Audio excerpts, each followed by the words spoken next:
নমস্কার বন্ধুরা। কর্মসূত্রে বাইরে থাকা কয়েকজন বন্ধু মিলে গড়ে তোলা এই ইউটিউব চ্যানেল প্রবাসী গল্পের আসরে আপনাদের স্বাগত জানাই। এখানে আমরা আমাদের পছন্দসই কিছু উপন্যাস, গল্প, নাটক ও কবিতা পাঠ করব পর্যায়ক্রমে। আশা করি আপনাদের ভালো লাগবে। আমাদের প্রথম নিবেদন অমর ঔপন্যাসিক সুনীল গঙ্গোপাধ্যায়ের কালজয়ী সৃষ্টি সেই সময়। আজ তৃতীয় পর্ব। গল্প পাঠে আমি অনির্বাণ। শুরু হচ্ছে সেই সময়।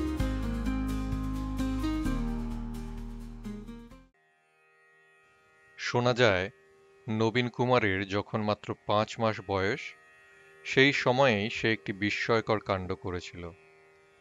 একদিন সে খাট থেকে গড়িয়ে পড়ে যায় মাটিতে। বিম্ববতী সেদিন পালকি চেপে গঙ্গা স্নানে গিয়েছিলেন, পুত্রের ভার দিয়ে গিয়েছিলেন অতি বিশ্বস্ত চিন্তামণি দাসীর ওপর। শিশুকে ঘুমন্ত ভেবে চিন্তামণি সবেমাত্র একবার ঘরের বার হয়েছে, অমনি শিশু সেই শয্যা থেকে গড়িয়ে পড়ে গেল ভুঁয়ে। শব্দ পেয়েই চিন্তামণি ছুটে এলো হাঁকুপাঁকু করে। এসে ওইটুকু ছেলের কাণ্ড দেখে তার চোখ কপালে উঠল। অত উঁচু থেকে পড়ে গিয়েও নবীন কুমার কাঁদেনি, বরং হামাগুড়ি দিয়ে সে পালঙ্কের নিচে লুকোবার চেষ্টা করল যেন। হামাগুড়ি! ভয়ে বুক ঢিপ ঢিপ করতে লাগলো চিন্তামণির। 5 মাসের শিশুকে হামাগুড়ি দিতে দেখেছে কেউ কখনো? পালঙ্কের নিচে হাত বাড়িয়ে চিন্তামণি ব্যাকুলভাবে ডাকতে লাগলো, ছোটবাবু, ছোটবাবু! চিন্তামণি নবীন কুমারকে ধরে তুলতে সাহস পাচ্ছিল না। তার ধারণা হলো এ ছেলের ওপর অপদেবতা দৃষ্টি পড়েছে নিশ্চিত। চেঁচামেচি করে বাড়িসুদ্ধ লোককে সে ডেকে জড়ো করল সেখানে। নবীন কুমার গুটিসুটি মেরে বসে আছে পালঙ্কের নিচে। মুখ দেখলে মনে হয় ঠিক যেন দুষ্টুমি করে হাসছে সে। তার কপালের বাঁ দিক কেটে গেছে, সরু ধারায় রক্ত গড়াচ্ছে সেখান থেকে। 5 মাসের শিশু হামাগুড়ি দেয় এবং কপাল কেটে রক্ত বেরুলেও না কেঁদে হাসে, এ দৃশ্য প্রায় অলৌকিকেরই মতন। 8 মাস বয়সে নবীন কুমার একদিন আপনি আপনি উঠে দাঁড়ায় এবং দিব্যি গুড়গুড়িয়ে হেঁটে একলা একলা ঘর থেকে বারান্দায় বেরিয়ে এসে আবার চমকে দেয় সকলকে। নবীন কুমারের পরবর্তী কীর্তিটি আরও চমকপ্রদ। বিম্ববতীর পাখি পোষার শখ। বাড়িতে অনেকগুলি ময়না, চন্দনা, হীরামন ও কোকিল আছে। 3 দিকের বারান্দায় সার দিয়ে সেই সব পাখির দাঁড়গুলি সাজানো। অন্দরমহলের মধ্যখানে উঠোন, 3 মহলা বাড়ি। একতলার ঘরগুলি আশ্রিত পোষ্য ও কর্মচারীদের জন্য বরাদ্দ। এছাড়া বাড়ির সংলগ্ন কয়েকটি গোলপাতার ঘরও আছে, সেখানে থাকে দাসদাসীরা। দোতলার বারান্দাটির নিচের অর্ধেক রেলিংয়ে ঘেরা, বাকি অর্ধেক অংশে গ্রীষ্মকালে খসখসের পর্দা ফেলা থাকে। বিম্ববতী এই বারান্দায় দাঁড়িয়েই দাসদাসীদের প্রয়োজন মতন নির্দেশ দেন। সব দাসদাসীর ওপরে আসার হুকুম নেই। পাখিগুলির দাঁড়ে বসানো বাটিতে রোজ সকালে ছোলা আর জল দেন বিম্ববতী নিজে। পাখিগুলি নানা রকম সুর করে ডাকে, কিন্তু কোনো পাখির মুখে বোল ফোটেনি। বিম্ববতীর শুধু এই একটা দুঃখ। তিনি প্রতিদিন তার ঘরের সামনের ময়নাটির কাছে দাঁড়িয়ে পাখি পড়ান। ময়না, বলো রাধে কৃষ্ণ, বলো রাধে কৃষ্ণ, রাধে কৃষ্ণ। বিম্ববতীর কণ্ঠস্বর অতি সুমিষ্ট। তাঁর মুখনিসৃত রাধা কৃষ্ণ নামে যেন এ বাড়ি পবিত্র হয়ে যায়। কিন্তু বোকা ময়নাটা কিছু বোঝে না। ঘাড় ঘুরিয়ে লাল লাল চোখ মেলে সে শুধু দেখে বিম্ববতীকে। শিশু নবীন কুমারও মায়ের আঁচল ধরে দাঁড়িয়ে থাকে সেই সময়।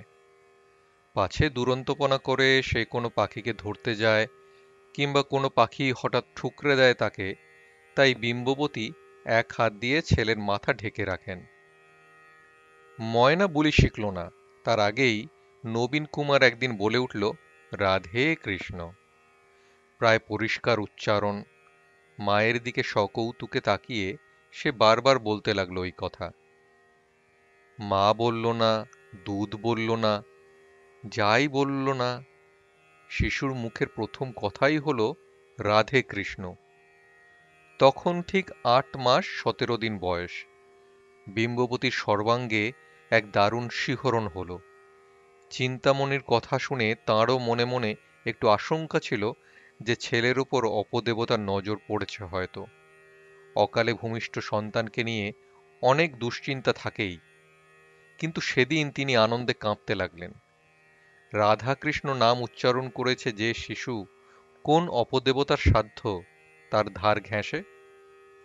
ছেলেকে কোলে তুলে নিয়ে বিম্ববতী দৌড়লেন তার স্বামীর ঘরের দিকে। রামকমল সিংহের ঘুম ভাঙে বেশ বেলায়। চোখ মেলে তিনি হতভম্ব হয়ে গেলেন। বিম্ববতীর প্রায় পাগলিনীর মতন অবস্থা। হেসে কেঁদে তিনি একেবারে অস্থির। চুমুই চুমুই বালকের গাল সম্পূর্ণ ভিজিয়ে দিয়েছেন। বিম্ববতী যে স্বামীকে কি বলতে ছুটে এসেছেন তা প্রথমে বুঝতেই পারলেন না রামকমল। ছেলেই বুঝিয়ে দিল বাবাকে। সে আবার বলল, রাধে কৃষ্ণ। ঠিক যেন যন্ত্রপুতুলের মতন আওয়াজ। ক্রমে ক্রমে বহু জায়গায় রটে গেল যে জোড়াসাঁকোর সিংহবাড়িতে এক ক্ষণজন্মা শিশুর আবির্ভাব হয়েছে। ১ বছর বয়সেই সে নাচে, গায়, ছড়া বলে। বাড়িতে অতিথিরা এলে তারা গোল হয়ে ঘিরে বসেন মজলিস কক্ষে। মাঝখানে দাঁড়িয়ে নবীন কুমার হাত পা নেড়ে চোখ উল্টে নানা রকম কৌতুক দেখায়। সকলেই যে এ দৃশ্য উপভোগ করে তা নয়, কেউ কেউ অস্বস্তিতে মুখ ফিরিয়ে রাখে। এ শিশুর কিছুই যেন স্বাভাবিক নয়। হাত পায়ের গড়ন যেন কাঠ কাঠ, ঠোঁটে নাকে তীক্ষ্ণতা আছে, কিন্তু লালিত্যের বেশ অভাব। তার চোখ দুটি বেশি উজ্জ্বল। তার ব্যবহারে এতখানি অকল্পক্যতা দেখলে গা ছমছম করে। মনে হয় এ শিশু বেশি দিন বাঁচবে না। প্রকৃতির খেয়ালে এরকম একটি দুটি শিশু জন্মায়, আবার হঠাৎ চলেও যায়। শ্রীরামপুরের মাসম্যান সাহেবের সাপ্তাহিক পত্রিকা সমাচার দর্পণে ছাপাও হয়েছিল এই শিশুর খবর। যুগল সেতু নিবাসী প্রসিদ্ধ বাবু রামকমল সিংহের বহু সুকৃতির ফলে পরিপক্ব বয়সে এক পুত্র সন্তান লাভ হইয়াছে। ওই পুত্রের নাম নবীন কুমার। সে তাহাদিগের গৃহ উজ্জ্বল করত, মাতা পিতাকে সুখ সাগরে নিমজ্জিত রাখিয়াছে। বিশেষ কথা এই যে ওই পুত্র অতি ভক্তিমান। দেব দেবীর মূর্তি দেখিলেই সে দরদরধারে অশ্রুবর্ষণ করে ও গীত গাহে। বালকের বয়ঃক্রম ১ বৎসর ২ মাস মাত্র। এদিকে গঙ্গানারায়ণ দিন দিন আরও নিভৃতচারী হয়ে উঠছে। এমনিতেই সে লাজুক, বাড়িতে আত্মীয় সমাগম হলে সে পালিয়ে পালিয়ে বেড়ায়, হাঁটাচলা করে নিঃশব্দে। এখন তাকে আরও দেখতে পাওয়া যায় না। নিজেকে প্রায় সব সময় আবদ্ধ করে রাখে নিজের কক্ষে। বছরখানেক আগে সে ফিরিঙ্গি পাঠশালা ছেড়ে ভর্তি হয়েছে হিন্দু কলেজে। তার মনে এসেছে নতুন জোয়ার। চোখের সামনে খুলে গেছে কল্পনার এক অপরূপ জগৎ। একা ঘরের মধ্যে পায়চারি করতে করতে সে আবৃত্তি করে, not mad but bound more than a madman is, shut up in prison, kept without my food, whipped and tormented. রোমিওর সংলাপ উচ্চারণ করতে করতেও সে শুনতে পায় ক্যাপ্টেন রিচার্ডসনের কণ্ঠস্বর। ক্যাপ্টেন সাহেব কাব্যকে একেবারে জীবন্ত করে তোলেন। ক্লাসে পড়াতে পড়াতে কখনো তিনি সিংহের মতন গর্জন, আবার কখনো বাঁশির মতন মধুর সুরেলা স্বর বার করেন। রোমিওর কথা বলতে বলতে তিনি নিজেই রোমিও ভাবে ভাবিত হয়ে যান।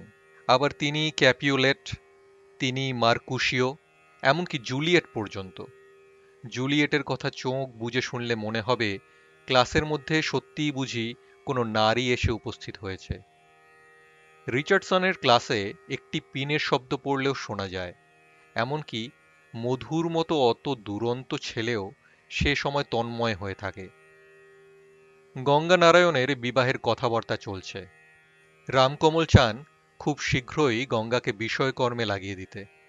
অনেক পাত্রী দেখার পর বাগবাজারের গোকুল বসুর কন্যা লীলাবতীকে মোটামুটি পছন্দ করা হয়েছে। লীলাবতীর বয়স 7। গঙ্গা নারায়ণের এখন বিবাহের এতটুকু ইচ্ছে নেই, কিন্তু সে কথাও সে মুখ ফুটে বলতে পারে না কারুকে। অতটুকু একটা মেয়ের সঙ্গে সে কি কথা বলবে? তাছাড়া বিবাহের চিন্তাতেই গঙ্গা নারায়ণের কর্ণমূল আরক্ত হয়। ওই ব্যাপারটির মধ্যে কি যেন একটা রহস্য আছে, তা সে এখনো ঠিক বোঝে না। ইদানিং ওই কথা তুলে বিন্দুবাসিনী প্রায়ই খুব রঙ্গ করে। বিন্দুবাসিনী বিধুশেখরের তৃতীয়া মেয়ে। গঙ্গানারায়ণ বিকেলের দিকে মাঝে মাঝে যায় ওই বাড়িতে। আগে প্রায় প্রত্যহই যেত, এখন বিশেষ করে শনিবার ও রবিবার সে যেতে ভোলে না। বিধুশেখরের বাড়ির আশ্রিতদের মধ্যে একজন হচ্ছেন শিবরাম আচার্য। তাঁর কাছ থেকে নিয়মিত সংস্কৃত ও বাংলার পাঠ নিতে যেত গঙ্গানারায়ণ। কিছুদিন হলো আচার্য মশাই মার্শম্যান সাহেবের কাগজে পণ্ডিতের চাকুরি নিয়েছেন। সারা সপ্তাহ শ্রীরামপুরে থেকে শনিবার কলকাতায় আসেন। বিন্দুবাসিনীও পাঠ নেয় ওই আচার্যের কাছে। বিন্দুবাসিনীর পড়াশুনোয় বড় আগ্রহ, সেখানেই তার সঙ্গে গঙ্গানারায়ণের মিল। বিধবা হয়ে পিত্রালয়ে ফিরে এসে বিন্দুবাসিনী পড়াশোনায় বেশি করে মন দিয়েছে। বিধুশেখরের কন্যার সংখ্যা 5। তিনি অপুত্রক। পুত্র সন্তান নেই বলেই বিধুশেখরের বাড়িতে গঙ্গানারায়ণের বেশি আদর। বিধুশেখরের পঞ্চম কন্যাটির বয়স 8। তারও বিবাহ এই সামনের অগ্রহায়ণে। সেই কন্যার সঙ্গে গঙ্গানারায়ণের বিবাহ হলে ব্যাপারটি সর্বাঙ্গ সুন্দর হতে পারত, কিন্তু তা হবার নয়। বিধুশেখররা ব্রাহ্মণ। বৈদিক কুলীন বলে ওই পরিবারের মেয়েদের বিবাহ হয় কুল সম্বন্ধ করে। কন্যা সন্তান জন্মাবার 2-1 মাসের মধ্যেই স্বজাতের মধ্যে কোনো পাত্র নির্বাচন করে তার সঙ্গে সম্বন্ধ ঠিক করে রাখতে হয়। তারপর যথাসময়ে সেই নির্দিষ্ট পাত্রের সঙ্গেই বিবাহ। বাল্য থেকেই বিন্দুবাসিনীর কপাল পোড়া।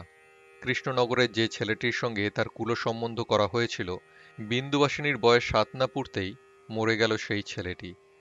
ফলে বিন্দুবাসিনী অন্নপূর্বা হয়ে গেল। তার আর কুলীন ঘরে বিবাহ সম্ভব নয়। এক মৌলিক ঘরের পাত্র ঠিক করা হলো তার জন্য। বিন্দুবাসিনী প্রায় গঙ্গানারায়ণের সমবয়সী। গঙ্গানারায়ণের মনে আছে বিন্দুবাসিনীর বিবাহের দিনটির কথা। সেদিন আকাশের রং ছিল রক্তবর্ণ। পাথুরিয়া ঘাটায় সাংঘাতিক আগুন লেগেছিল। পুরো 2 দিন ধরে জ্বলেছিল সেই আগুন। সেই লাল আকাশের নিচ দিয়ে খেলাঘর ও পুতুলের সংসার ছেড়ে 8 বছরের বালিকা বিন্দুবাসিনী চলে গেল শ্বশুরালয়ে। সেদিন সে গিয়েছিল কাঁদতে কাঁদতে, আবার সেই রকমই কাঁদতে কাঁদতে ঠিক 1.5 বছরের মাথায় সে ফিরে এলো সিঁথির সিঁদুর মুছে। পুত্র সন্তান না থাকলেও বন্ধুর মতন দত্তক নেননি বিধুশেখর। পঞ্চম কন্যা সুহাসিনীর সঙ্গে যার বিবাহ ঠিক করেছেন, তাকে তিনি ঘর জামাই করে রাখবেন। সদর দেয়ানি আদালতে ওকালতি করে প্রচুর অর্থ উপার্জন করেছেন বিধুশেখর। উকিল হিসেবে তাঁর প্রতিপত্তি প্রায় রাজনারায়ণ দত্তের সমান। সুহাসিনীর কুলসম্বন্ধ ছিল যার সঙ্গে, সে ইতিমধ্যেই আরও 2টি বিবাহ করায় ক্রুদ্ধ বিধুশেখর সেই পাত্রের সঙ্গে নিজ কন্যার সম্বন্ধ ছিন্ন করেছেন। এর ফলে সমাজে কিছু গুঞ্জন উঠেছিল, কিন্তু বিধুশেখর অর্থের জোরে সমাজের মুখ চাপা দেবেন। সংস্কৃত কলেজ থেকে একটি দরিদ্র মেধাবী ছাত্রকে তিনি সুহাসিনীর বর হিসেবে ঠিক করেছেন। এই ছেলেটিও খাঁটি দাক্ষিণাত্য বৈদিক কুলীন বংশীয়। বিধবা হয়ে ফিরে আসার পর বিন্দুবাসিনী আর পুতুল খেলায় মন দেয়নি। যথা নিয়মে অবশ্য তাকে প্রথমে ঠেলে দেওয়া হয়েছিল আরও বৃহৎ একটি পুতুল খেলার ঘরে। আবেগ কম্পিত গলায় বিধুশেখর বলেছিলেন, মা, আর কাঁদিস নে। আজ থেকে গৃহদেবতার সেবার ভার তোর উপরেই দিলাম। মনে করি স্বয়ং জনার্দনই তোর স্বামী, আমরা সকলে তোর সন্তান। কিন্তু 9.5 বছরের একটি বালিকার সর্বক্ষণ ঠাকুর ঘরে মন বসবে কেন? গোড়ায় কিছুদিন সে একটা সাদা থান আলুথালুভাবে শরীরে জড়িয়ে ঠাকুর ঘরে গিয়ে গম্ভীরভাবে চোখ বুজে বসে থাকত। কখনো কখনো তার মা গিয়ে দেখেছেন যে মেয়ে কুশের আসনের ওপরই কাত হয়ে ঘুমিয়ে আছে। এখন বিন্দুবাসিনী দুবেলা নম করে কোনো ক্রমে পুজো সেরে আসে, আর বাকি সময়ে পড়ে। সংস্কৃত ও বাংলায় তার যথেষ্ট ব্যুৎপত্তি জন্মেছে। কূট প্রশ্নে সে গঙ্গানারায়ণকেও হারিয়ে দেয়। বিন্দুবাসিনী প্রশ্ন করে, বলতো গঙ্গা, বিজ্ঞানার্থং মনুষ্যানাং মনঃপূর্বং প্রবর্ততে, এর মানে কি? গঙ্গানারায়ণ কোনক্রমে উত্তর দেয়, মানুষের মন সবকিছু জানবার জন্য ব্যস্ত। বিন্দুবাসিনী মাথা দুলিয়ে হাসে আর বলে, হলো না, হলো না, অত কি সহজ? মানুষের মন প্রথমে বস্তুর স্বরূপ জানবার জন্য প্রবৃত্ত হয়, তারপর মানুষের মন এর উপরে উঠতে চায়, আর সেই বস্তুকে অনুভব করার সংকল্প করে, আর তাতে বাধা পেলে চটে যায়। তৎপ্রাপ্যঃ কামং ভজতে রোষঞ্চ দ্বিজ সত্যম। বিন্দুবাসিনীর মুখে এত বড় বড় কথা শুনে গঙ্গানারায়ণেরও হাসি পায়। সে বলে, এ তো কাব্য নয়, এসব শুকনো দর্শন আর আমার ভালো লাগে না। বিন্দুবাসিনী ফোঁস করে ওঠে, এসব শুকনো দর্শন? তুই বুঝিস ছাই, দুপাতা ইংরেজি পড়েই তুই সব বুঝে গিয়েছিস, তাই না? সংস্কৃত সম্পর্কে গঙ্গানারায়ণের আগ্রহ সত্যিই অনেক কমে গেছে, আর বাংলায় তো পড়বার মতন একখানাও বই নেই। তুই তো ইংরাজি পড়লি না বিন্দু, তুই বুঝবি কি করে যে কত সুন্দর রসের কাব্য ওরা লিখেছে। মেকলে সাহেব কি বলেছেন জানিস? আমাদের দেশের যে কটা ভালো বই তা আঙুলে গোনা যায়, ইউরোপীয় লাইব্রেরির একখানা তাকও ভরবে না। আর ওদের সাহিত্যের কি বিরাট ভাণ্ডার! তোর সেই মাকালু সাহেবকে জিজ্ঞেস করিস তো, শুধু গোটা মহাভারত খানা রাখতেই কটা তাক লাগে। তুই যে এত সংস্কৃত পড়াশোনা করিস, এতে তোর কি লাভ বিন্দু? তুই তো আর টোল খুলবি না। আমি পড়ি আমার নিজের আনন্দের জন্য। শিবরাম আচার্য অত্যন্ত শীর্ণকায়, কথা বলার সময় সব সময় হাঁটু দুটো নাড়তে থাকেন, আর তার হাতের হুঁকোয় মটমট শব্দ হয়। একতলায় তার ঘরখানি দিনের বেলাতেও বেশ অন্ধকার, চতুর্দিকে ডাঁই করা পুঁথিপত্র। ওই রকম রোগা চেহারা হলেও তার গলাখানা বাজ খাঁই। একখানা পুঁথি খুলে তার উপর প্রায় হুমড়ি খেয়ে পড়ে পাঠ উদ্ধার করেন। পড়াতে ভালোবাসেন তিনি। গঙ্গানারায়ণ ও বিন্দুবাসিনীর মতন দুটি মনোযোগী ছাত্রছাত্রী পেয়ে তিনি বেশ উৎসাহের সঙ্গেই পড়ান। বিন্দুবাসিনীর অন্য বোনেদের কখনো পড়াশুনোয় এমন আগ্রহ দেখা যায়নি, তবে সকলেই বাংলা লিখতে ও পড়তে জানে। গঙ্গানারায়ণ লক্ষ্য করেছে যে ব্রাহ্মণ বাড়ির মেয়েরা মোটামুটি লিখতে পড়তে সবাই শিখে যায়। তার মা বিম্ববতীর অক্ষর জ্ঞান নেই। ছোট ভাইটি জন্মাবার আগে পর্যন্ত সে প্রত্যেক দিন মাকে বই পড়ে শুনিয়েছে।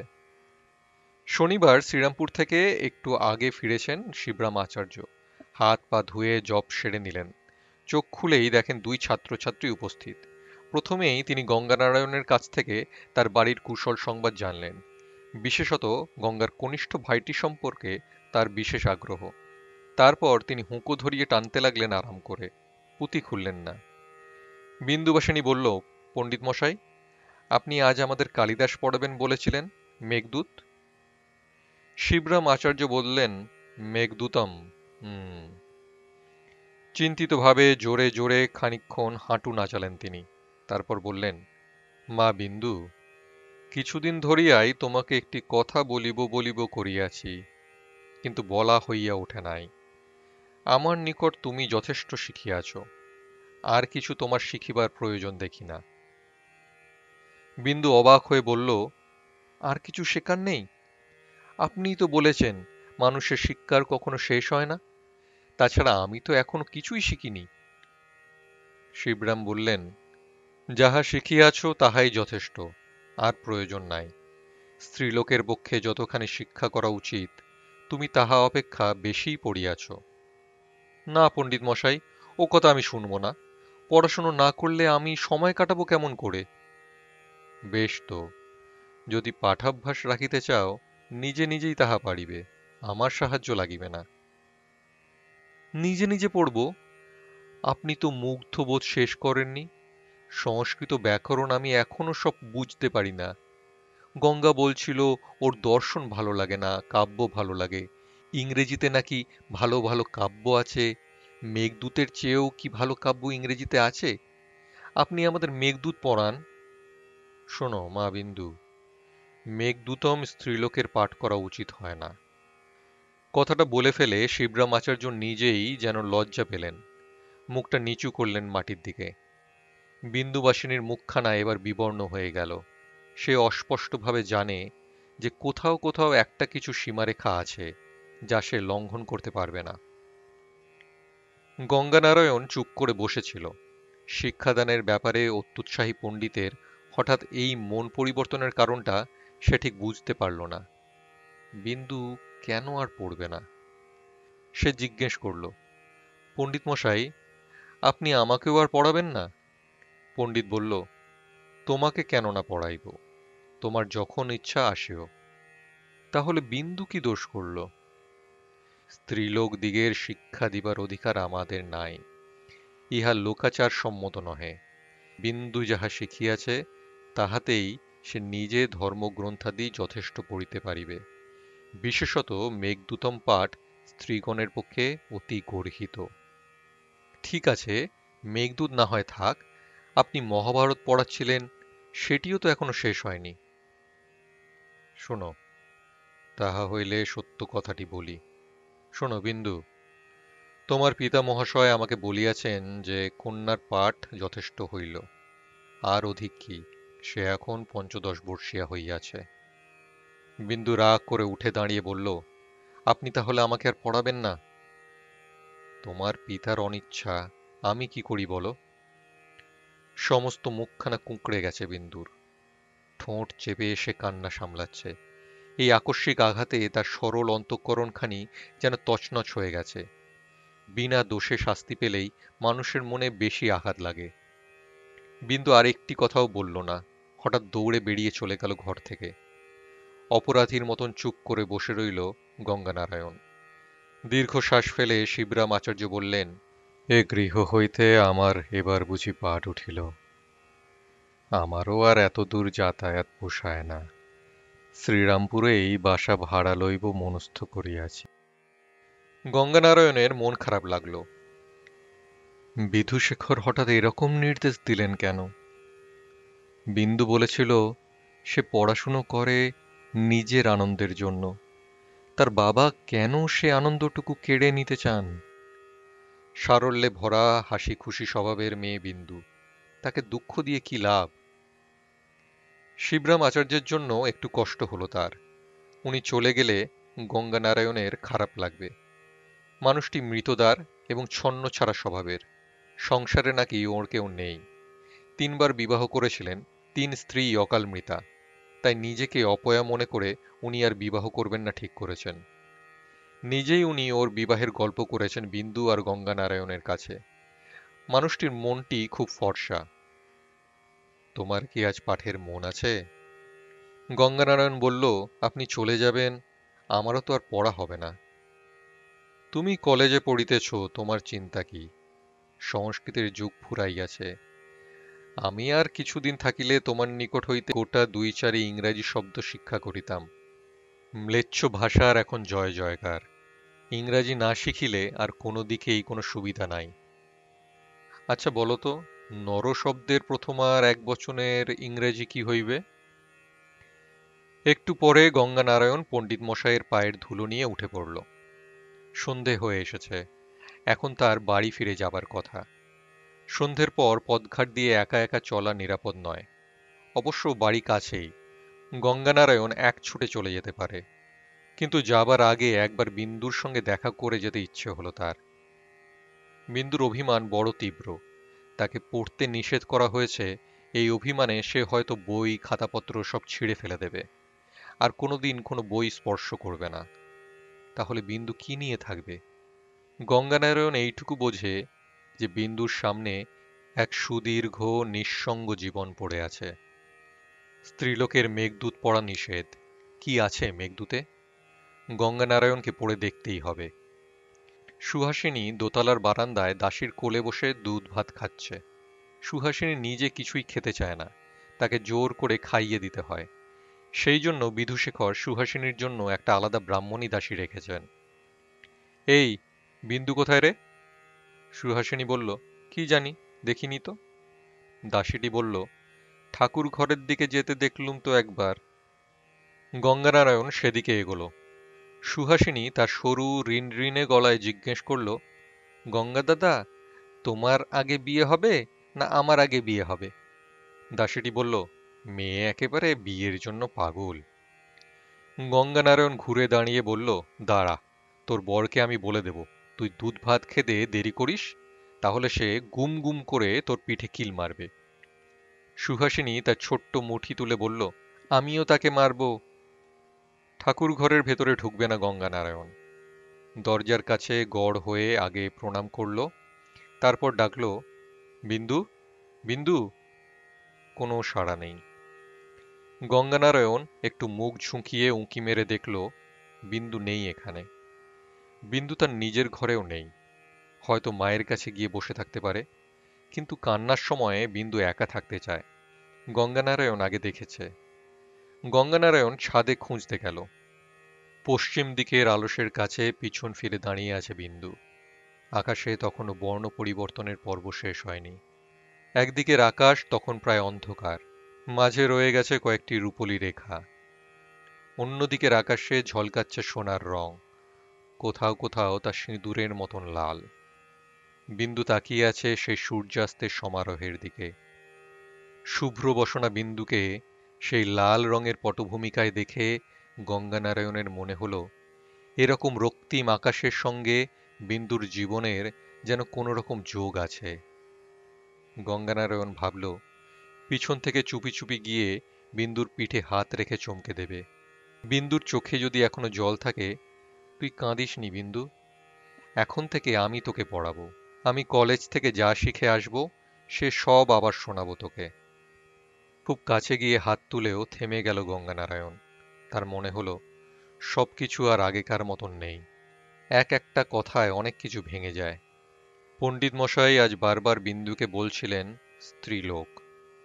বিন্দু ঠিক কবে থেকে স্ত্রীলোক হয়ে গেল?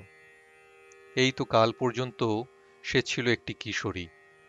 গঙ্গানারায়ণের সঙ্গে কত কৌতুক করেছে।